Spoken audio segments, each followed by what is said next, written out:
যেদিন স্বামী স্ত্রীকে চিনবে না, স্ত্রী স্বামীকে দেখে পালিয়ে যাবে, বন্ধু বন্ধুরে চিনবে না, পীর সাহেব মুরিদরে চিনবে না, মুরিদ পীর সাহেবরে চিনবে না, দলের কর্মী তার নেতারে চিনবে না, নেতা তার কর্মীরে চিনবে না, বন্ধু বন্ধুরে দেখে পালাবে। এই কঠিন মুহূর্তে সূর্যটা মাথার কাছে চলে আসবে, জমিনটা তামার জমিন হবে। আজকের জমিনের মতো নয়, মানুষ ঘর্মাক্ত, ক্লান্ত, শ্রান্ত মাথার মগজগুলো কানের ছিদ্র আর নাকের ছিদ্র দিয়ে বেয়ে বেয়ে পড়বে।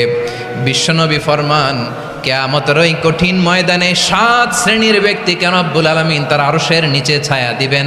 তার মধ্যে প্রথম শ্রেণীর ব্যক্তি হলো ইমামুন আদিল। ইমামুন আদিল, ন্যায়পরায়ণ শাসক, যে ইনসাফের সাথে বিচার করে, যে জাস্ট